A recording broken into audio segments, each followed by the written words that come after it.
This episode honors Dr. John Tarr, my late mentor, whose wisdom on ending therapy reflects what I feel now as I lose him. I will share a lecture he gave on ending therapy, the graduation, transition that goes on in therapy as someone leaves. Just like a patient's graduation, the therapist's voice stays active in their mind. Dr. Tarr and I geographically may be apart, but his presence and my memories of him endure. I am personally, therefore, both listening to him talk about this, but also experiencing it to be true. In my tougher moments of life, I can funnel Dr. Tarr's voice, advice, kindness. He was a psychiatrist and psychoanalyst who trained under Franz Alexander. He passed away June 12th, 2023 at the age of 94 in Scotland, while globetrotting with the mind of a young man. After his death, I had a lovely lunch with his widow of 66 years, Beverly, who shared that at one point Dr. Tarr wanted to be a radio host, which was news to me, as he refused to come on my podcast.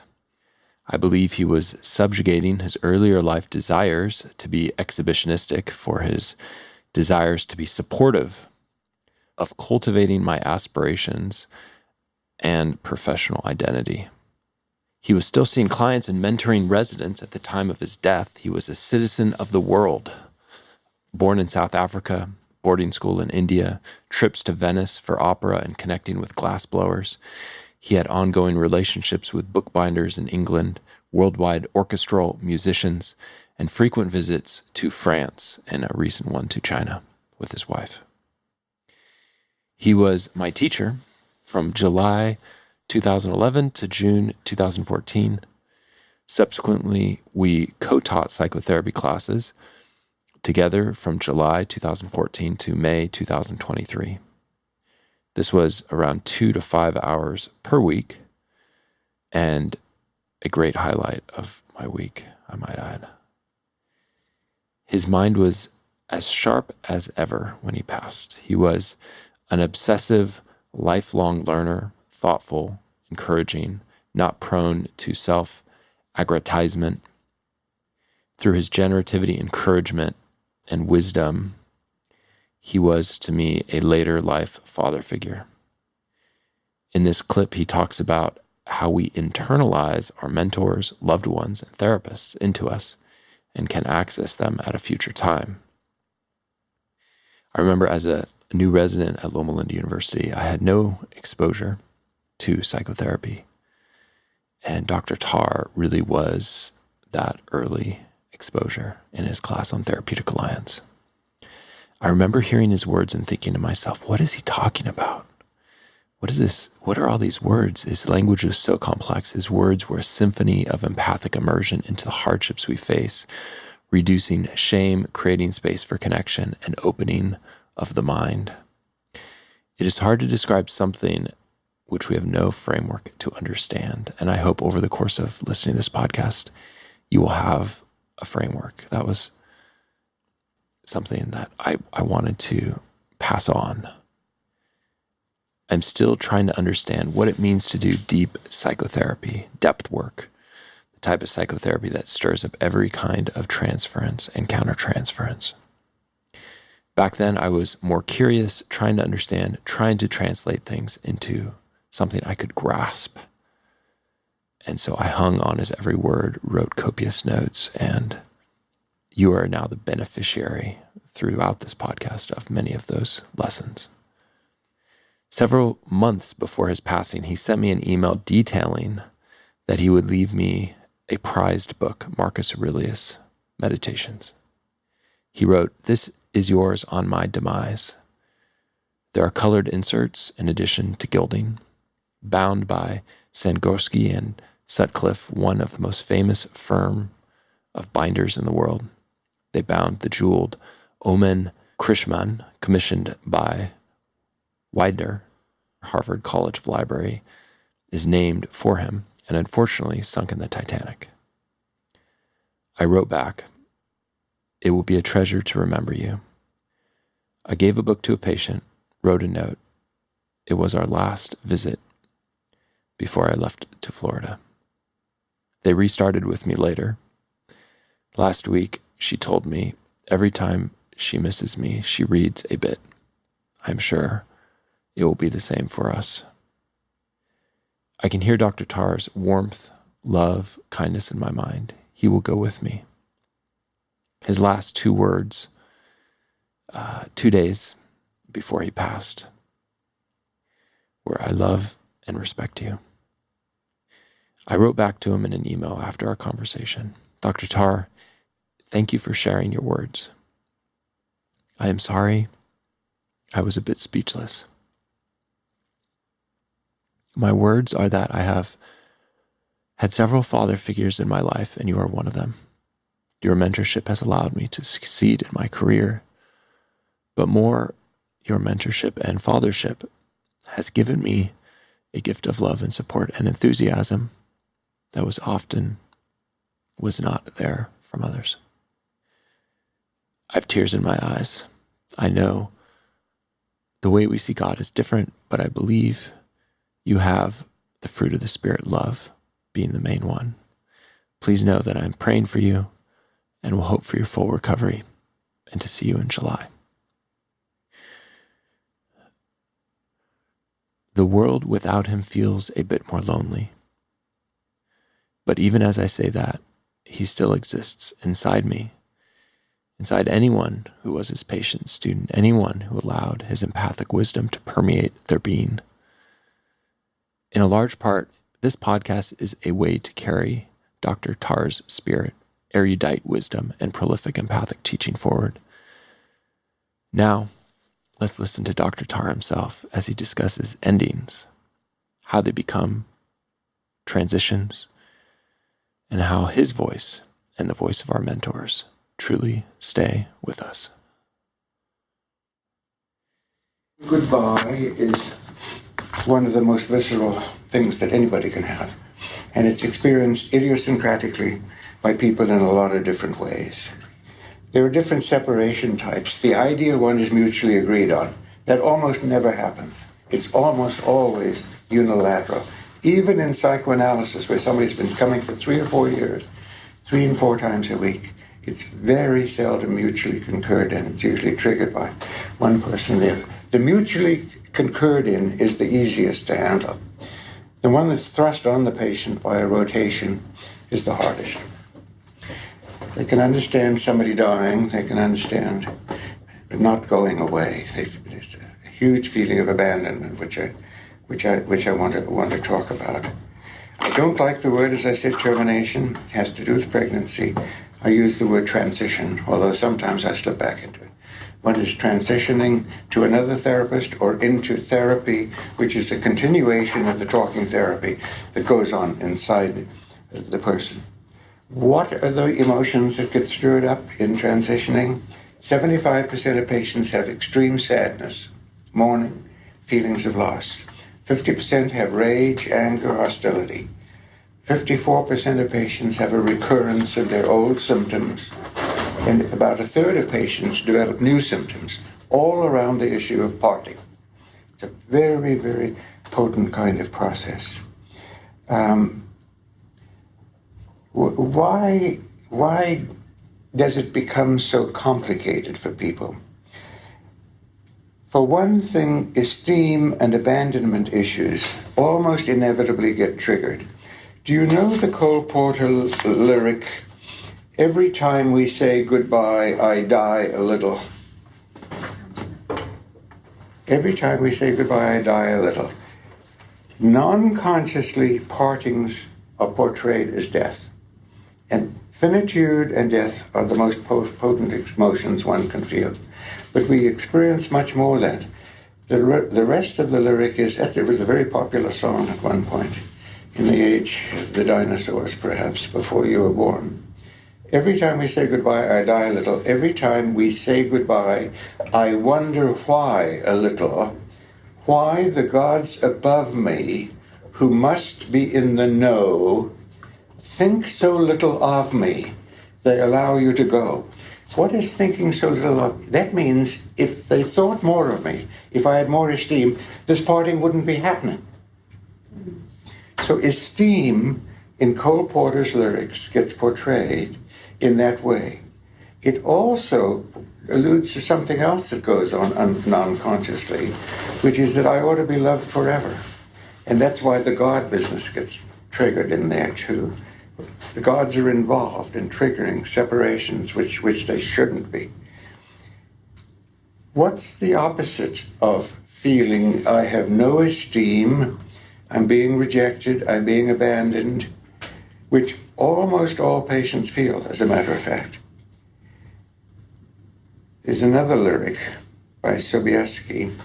How lucky am I to have had something that makes saying goodbye so hard?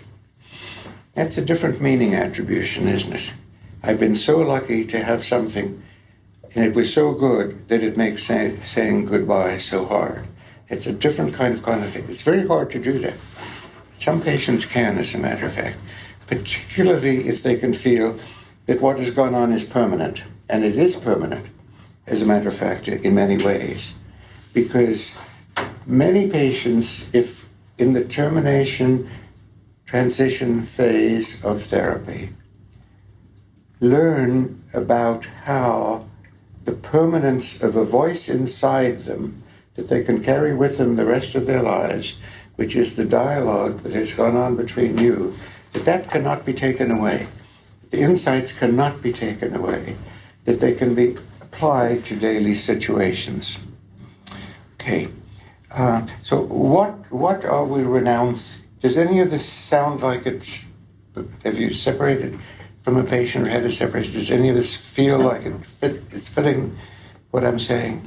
The esteem component is very important, because the difference between transitioning because it's desirable now and I count for so little that I'm being rejected now and being abandoned now.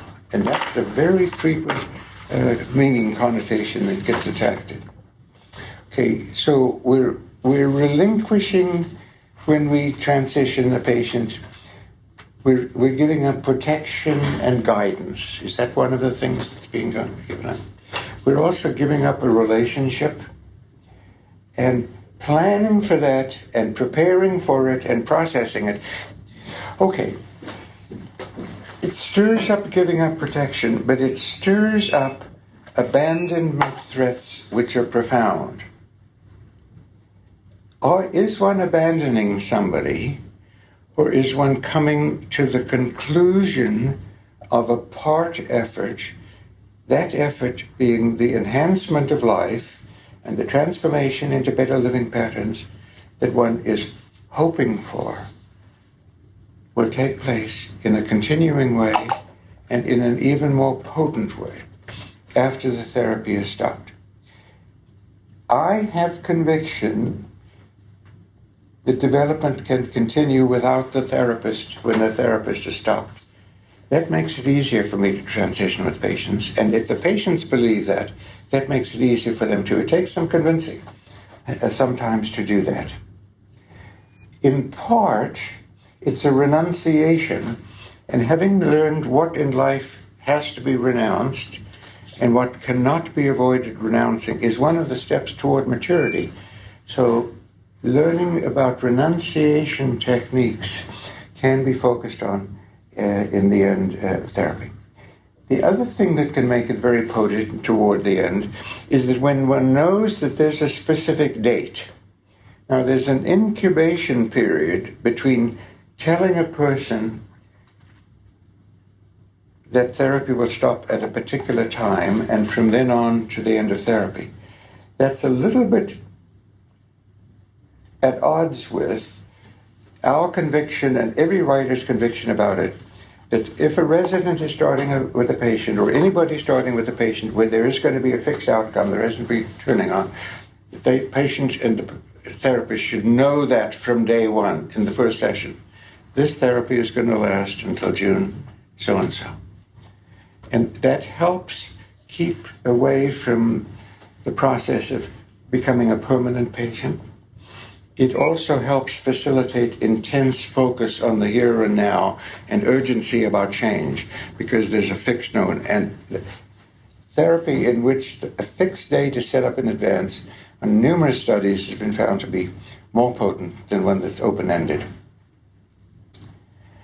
Okay, what are some of the opportunities as transitioning to independence begins that one can do? First of all, one comes to grips with, in one's own feelings, how much good have I done? Could I have done more? Could the patient have done more? Dealing with the conditionality of what's been achieved so far, and dealing with that explicitly with the patient. That is, what are some of the things that we wish we could have handled better? What are some of the things we wish we could have talked about? What are some of the feelings that haven't changed that you wish could be changed? And beginning with what has been accomplished and what has not been accomplished, what one is disappointed about, can bring a huge amount of potency into therapy. So that the focus on, in what way have I been helpful to you? In what ways have we not been helpful in our working together?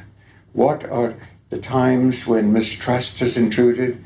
What are the times when you felt I didn't understand what was going on? And that can be the most significant part of therapy, going over the pluses and minuses of what has gone on. How does one attempt to cope with this? First of all, I think the most important part is to try and stabilize self-esteem and a sense of self. That this is part of life. This is not a personal, idiosyncratic rejection. You're not being abandoned. This is part of living. This is the part of the way it works. Everything is finite. Nothing lives forever, unfortunately. And we are going to be dealing within the limits of what we have available with as much progress as we can. We're assuming that there's narcissistic disequilibrium in the patient, that their self-worth is inevitably affected by that. And when it is, we try and help stabilize self-esteem and self-worth. And that can be even more potent than in the working through part of therapy or the introductory part of therapy. So a kind of reminiscing about experiences together is one component of what is very desirable. Another is a focusing on that, we can be attached even though we're geographically separated. You have memories of what we've talked about. They're inside you now. You have a version of me inside you. You have feelings that are toward me. Whether we are together or not, those feelings continue. Now, if it's a kind of patient that has had an impact on me, I will say, this does not stop my thinking about you.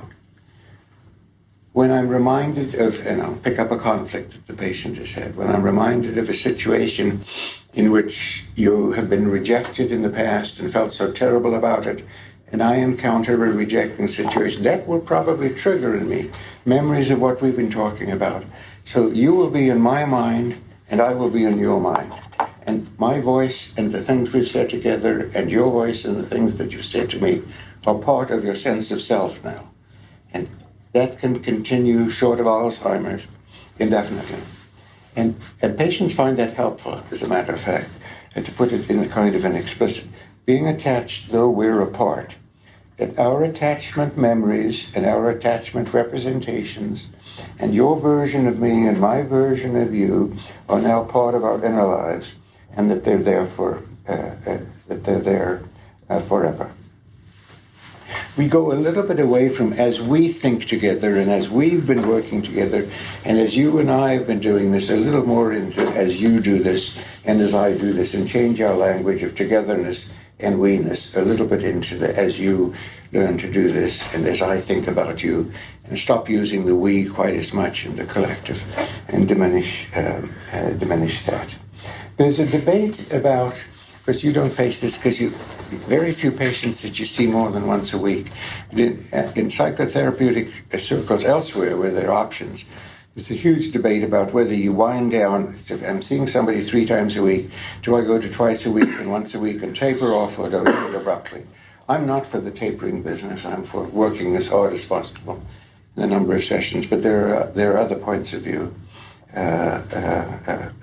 about that. Can one be enthusiastic genuinely about some aspect of the patient's future as we're winding down the therapy? I found it possible to be enthusiastic with every patient about some aspect. I may have been disappointed in a diminished progress in one area, but if there's been progress in one area, and if I'm fairly confident that that can continue, then I can be enthusiastic about encouraging the patient to have a new mastered strength. And I think there's an emotional contagion that goes on between me and patients. And I think that the mirror neurons pick that up. And if I am genuinely pleased that something worthwhile is going to be permanently a part of a patient, I want them to know that. And I want them to think. Another question that comes up, what about the succeeding visits with the patient? Does one leave with the understanding this is over, this is forever? With certain patients, you can call me, and certain patients, I tend to tell patients that I will be thinking about them, and after a period of time when things have settled down, I sometimes would like to be able to call them and inquire what's going on. And I almost invariably would do that about a year later and inquire on somebody particularly if somebody's not seeing a different therapist. That complicates it a little more. In some instances, I've invited patients to come in and done a kind of post-mortem on the therapy because they're feeling more secure after having stopped. They're liable to venture things more. I've probably told this illustration before, but one of my earliest patients was a very distressed physician, wonderful woman, volunteered in around the world, AIDS programs, got addicted to pain medication while a physician, went cold turkey off it, refused even when dental extractions to have any analgesics given because he was afraid she'd get addicted. She was bisexual. She had commitment problems. There were issues about adopting children. And it was a very long therapy. Many years after she stopped, she came in somewhat reluctantly. And I asked her a number of things, but one of the things that really impressed me was that she said, you know, Dr. Tarr, I knew that something was wrong and I knew that something would change, but I didn't have any conviction that anything could permanently be changed in my life. And I lay there talking 3 or 4 times a week. And for the first year I was doing it, mainly because you seemed so convinced that it would work and that you seemed so enthusiastic about what you were doing. And I was skeptical about that. And it took about a year before I began to feel that I was involved with that. Now, that was a complete surprise to me. I had no idea that she'd had that long a period of tentativeness about seeing me. It also reinforced for me a little bit that being together, irrespective of what the person is feeling is going on, can in some instances be rather transmuting and transforming, because she did flourish. And the stages of parting resemble the stages of mourning. So they can be denial, anger, depression, and bargaining. And they can be incremental. One can try to deal with those incrementally and take them for granted.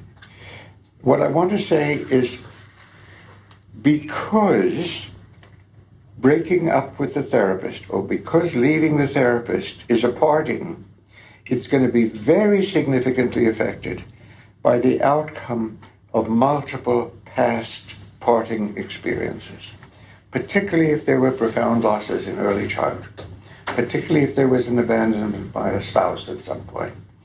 And what is useful about keeping that in mind is that that can get activated in the parting dealings with parting from the therapist, to revisit, or sometimes to visit for the first time, some of the most significant losses from the past. So you have potency then, when in the present there's a prescribed parting taking place, to open up the enforced partings that a person's had to undergo in the past. And the quality of what goes on is very largely determined by how past losses have been dealt with. The other side of that is that one can then maturate into developing new coping patterns for dealing with losses that one hasn't been able to develop from the past. So I think that there can be strong potency in loss survival modulation techniques in the last days of therapy. I think a lot of countertransference gets stirred up when we think about what we intended to do and hope to do with the patient. With some patients, there's a phrase that people use, what's the escape velocity? Some patients have been so aggravating that some therapists really want them to get out of there with a high escape velocity. Unfortunately, that does happen. It happens to almost everybody. I've not had the busiest practice in the world, but I've had the most gratifying. But I've only picked people that I really wanted to live with for a long period of time. And I have at least 3 patients right now that I'm going to have a terrible personal struggle overcoming, saying goodbye to, because I just don't want them to leave. And do they want to? No, they don't want to, and I'm feeling partially. One of them I've been probably seeing for 30 years, 3 times a week. And another one I've been seeing almost that long, and this new guy that I have that is so promiscuous is one of the most intelligent people I've ever had, and I just love getting involved in his world, which is mastery and control in some areas of life and absolute helplessness in others. Absolute helplessness. In an intellectual sense, he can argue with anybody in the world, and he's the premier person in his field, and his book is the standard text in the field. But when it comes to emotions and connectedness, he's lost. He's absolutely lost. What's that? He has different. What developmentally do you think would be behind that? Kind of one area gets strong and the other one doesn't develop. There are different lines of development. Anna Freud wrote on lines of development. There's a line of development of orality. There's a line of development of autonomy. There's a line of development of the superego. There's a line of intellectual mastery over things. And he was gifted and brilliant, and it worked. And he had a tyrannical grandfather he was sent to live with at a very early age. And he had a stepfather who was abusive. And he had a narcissistic mother who was a famous politician. And he had a very complicated childhood. And he doesn't trust anyone. I'm the 3rd or 4th therapist he's had. What he's telling me is that he's never been involved in any relationship in which he feels as secure. And how that came about, I'm not sure. I'm not that much different with him than some of the other people who've seen him in other things. But there is an idiosyncratic chemistry with certain patients that you can't put words on, that just flows. In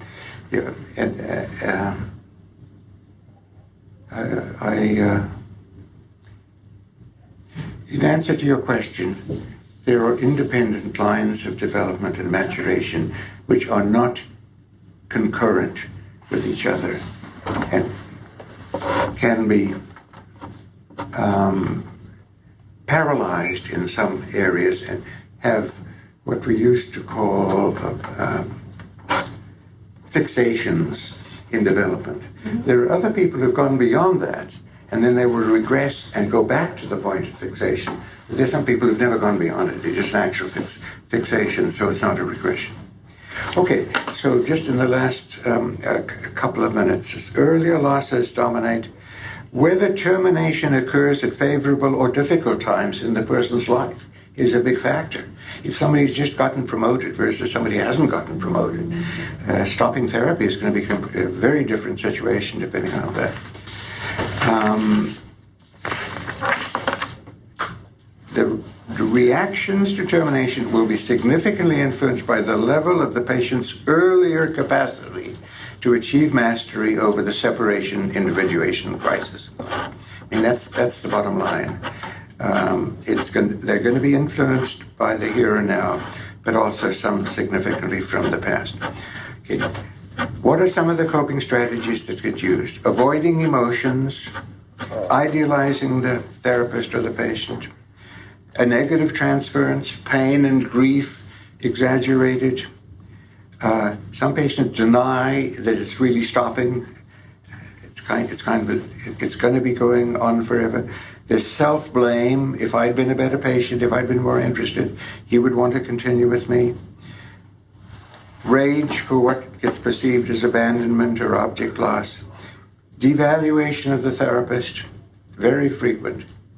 It's easier to part from somebody whom you're reducing in value. Devaluation of the self. Return of the symptoms, which should ensure that the relationship continue. What are the main things one tries to do? Sustain esteem, respect what's positive in the patient and that can continue in the future. Talk about the fact that there is permanence in the patient, in oneself. I've been altered by working with you. You've been altered by working with me. I will be thinking about you. You can think about what we said when stress arises. We can rehearse together how on your own you can handle the most significant losses. And I think perspective rehearsal in the final parts of transitioning are very important. Structuring it as graduation and as a new beginning and in a positive kind of way. Reinforcing over and over again that there's been an internalization of coping patterns, of insights, of emotional experiences, and that internalization can be positive and can be permanent. In some instances, when the transference is going to be, the patients can be continuing, focusing on that there's an institutional transference, even though you're not seeing me coming to the same place, the same offices, same institution, because there are institutional transferences that can help patients can get through this. I use explicit words at times. You know, my voice can stay active in you. Things I'm saying now, you can remember. You can quote them to yourself. You can have a dialogue with me, even though we're not talking for it. So I'm saying that planning for it and preparing for it and processing it can be rather important.